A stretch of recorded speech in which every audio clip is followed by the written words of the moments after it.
To my children and grandchildren, my experiences, compared to those who suffered for years, may seem trivial.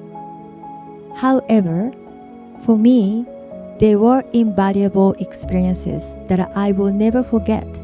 Now, more than 40 years after the war, peace and prosperity in Japan seems to be taken for granted. Our cities are overflowing with food and clothing. It's an era of overindulgence, where hunger is unknown. However, as reported in newspapers and on television, there are many people around the world suffering from war and famine. I wonder if this era will continue for Japan alone. It is with this concern that I have decided to write this story, hoping to share my experiences with my children and grandchildren who know nothing of war and its horrors. I suspect there are not many people in this room, including myself, who can speak from first-hand experience about World War II. And yet, even without that direct experience, I believe the memory of war has been passed down and lives on as our collective memory. And this belief or spirit is at the heart of my work, the translation of my late grandfather's memoir. In translating it, two things gave me pause. The first is, how have we received, or perhaps failed to receive, the memories of war? And secondly, what kind of war memories are necessary for future peace? Now, you might be wondering about the title, Broken Map Home. Map is generally meant to give you a clear route. But when it's broken, our journey becomes non-linear and perhaps chaotic and unpredictable.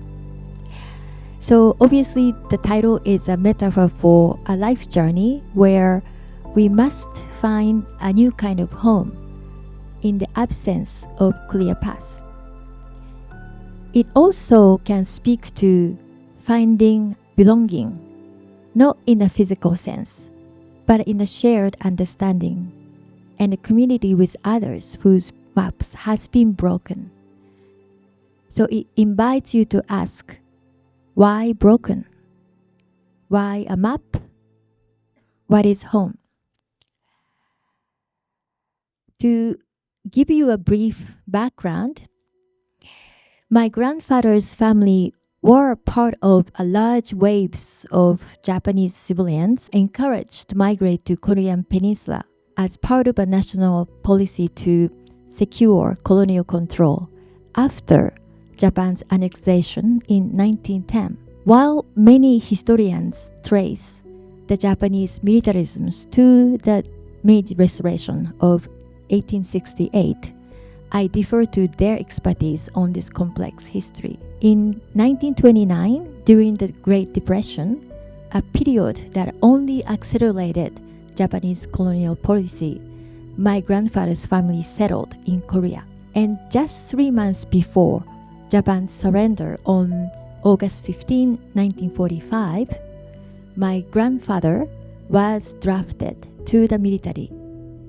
He was 29 years old, and he had a wife, 4 children, and aged mother. And immediately after Japan's surrender, Korea was divided at the 38th parallel, with Soviet Union occupying the north and United States the south. By a twist of fate, my grandfather found himself north of the newly drawn border. And his memoir starts at this exact moment, vividly depicting his narrow escape from death. And you might be wondering, why this memoir? Why now? In the face of deep-seated tension, I believe the most powerful tool we have is an individual human connection. And this is my small way of bridging a gap. By translating his stories, I hope to depict more nuanced picture of what war is about. His story illuminates the complex human nature, being both a perpetrator and victim.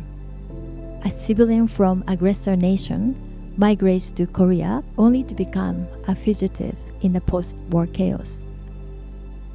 His story compels us to move beyond a simple binary of good and evil, allies, enemies.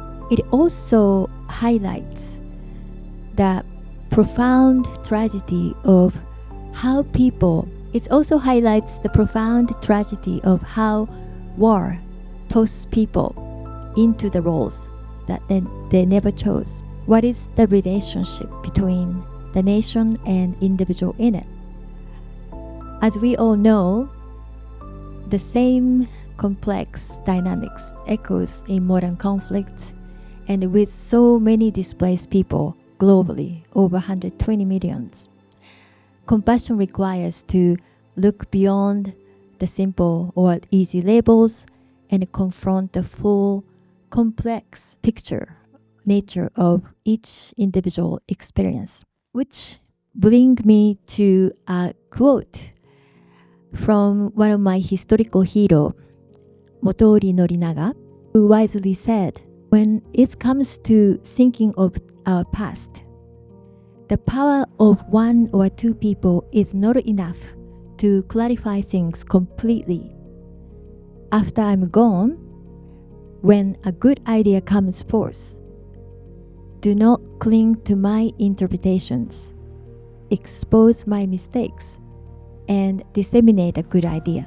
This, I believe, the key to preserving our collective memories of war.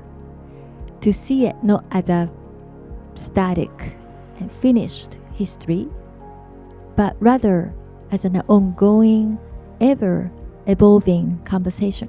Personal living accounts like my grandfather's stories are indeed an invitation for all of us to engage and consider our own relationship with the past. They challenge us to ask, why do you choose to remember? What do you remember and why? And what parts of this history must be carried forward for a better future, the world peace? I hope this book will serve as another momentum for us to find pathway forward to build a more empathic and peaceful future.